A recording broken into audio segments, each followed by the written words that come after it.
Kami selalu ingin menciptakan pembelajaran yang menyenangkan dan bermakna di dalam kelas. Karena hal itu akan sangat membantu mengembangkan kemampuan pondasi para murid.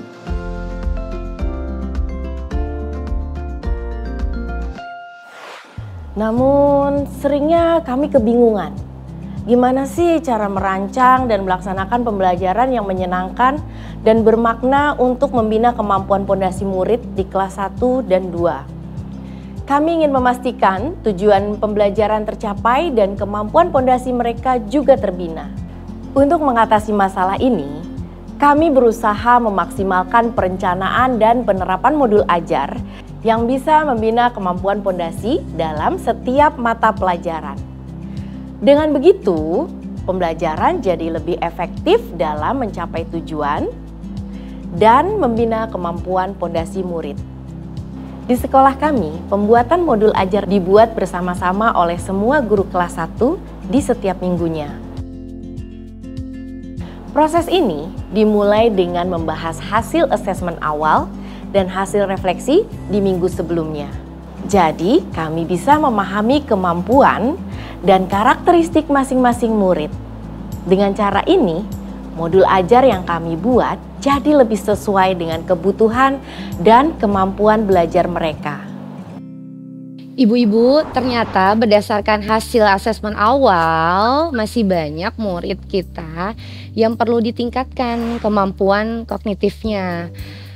Di kelas mereka masih terlihat kesulitan dalam memahami dan mengikuti instruksi atau petunjuk lisan yang kita berikan.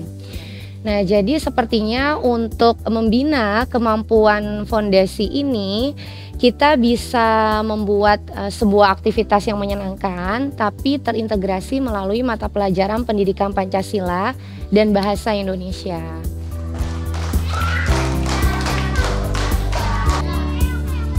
Selain itu, kita juga perlu merancang pembelajaran yang tidak mensyaratkan calistung, karena ada beberapa murid yang belum bisa membaca, menulis, dan berhitung.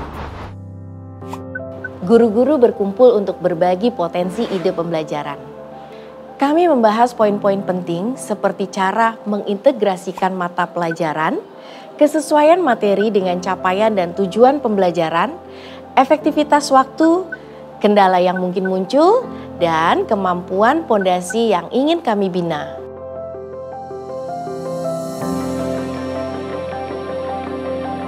Kami berkumpul lagi mempresentasikan modul ajar dan berdiskusi. Tujuannya, kami sesama guru menyamakan persepsi atas materi yang diajarkan, serta memastikan bahwa setiap materi bukan sekedar untuk diketahui, melainkan penting untuk dipahami dengan baik. Kita akan tampilkan gambar lambang Garuda Pancasila supaya para murid mengenal simbol sila Pancasila. Serta ini akan membantu menstimulasi kemampuan kognitif mereka termasuk berpikir dan memahami informasi yang akan diterima. Tanya, apakah di gambar ini tidak ada rantainya? Pembelajaran simbol Pancasila ini nanti akan kita buat secara berkelompok. Tujuannya agar mereka bisa terlibat bersama dengan teman-temannya. Sebelum permainan dimulai, saya akan menjelaskan aturan permainan secara jelas dan bertahap, supaya murid bisa memahami dengan tepat aturan yang disampaikan secara lisan. Setiap kelompok diminta untuk menyusun puzzle Garuda Pancasila. Nah, kegiatan ini membina kemampuan kognitif mereka untuk memecahkan masalah, serta murid juga akan berpikir bagaimana cara membagi tugas dalam kelompok.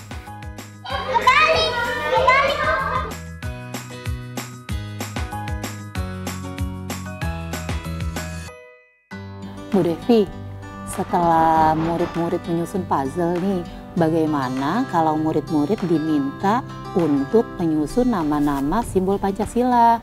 Itu kan juga termasuk dari tujuan pembelajaran kita untuk meningkatkan kepekaan murid terhadap bentuk dan bunyi huruf. Gimana Bu Devi? Setuju Bu, selain menyusun huruf, Nanti kita juga akan melafalkannya sehingga murid bisa meningkatkan kepekaannya terhadap bentuk dan bunyi huruf dari kosakata baru yang akan kita berikan. Tapi sebelumnya mereka akan melewati rintangan dulu secara bergantian. Sehingga mereka juga akan mendapatkan pengalaman belajar yang positif dan mereka merasa lebih terlibat dan termotivasi.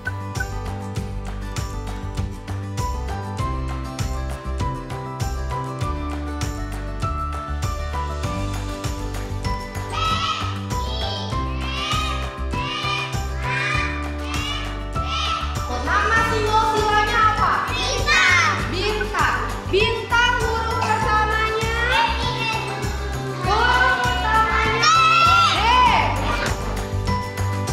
Dengan adanya modul ajar, kami para guru tidak lagi bingung. Karena modul ajar ini jadi panduan utama selaras dengan capaian dan tujuan pembelajaran, serta dapat membina kemampuan pondasi murid.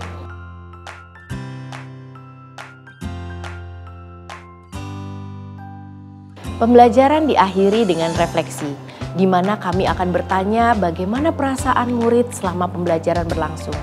Di sini, murid juga akan menceritakan tentang apa yang mereka rasa dan pelajari. Kami mencatatnya pada lembar refleksi yang akan menjadi data pendukung dalam pembuatan modul ajar di minggu berikutnya. Penggunaan hasil asesmen awal, hasil refleksi, serta kolaborasi antar guru saat merencanakan pembelajaran sangat membantu kami dalam merancang modul ajar yang sesuai dengan kebutuhan belajar anak. Data asesmen awal membantu kami untuk mengetahui kemampuan pondasi yang masih perlu kami lanjutkan pembinaannya. Hasil refleksi dari kegiatan pembelajaran sebelumnya menjadi pertimbangan untuk melakukan berbagai strategi pembelajaran. Dan tentunya dengan bantuan rekan guru lain dapat memberikan inspirasi pada saat perancangan modul ajar. Bapak dan Ibu guru, mari ciptakan pembelajaran yang menyenangkan dan bermakna untuk membina kemampuan fondasi dengan membuat perencanaan kegiatan yang sesuai kebutuhan dan minat belajar murid.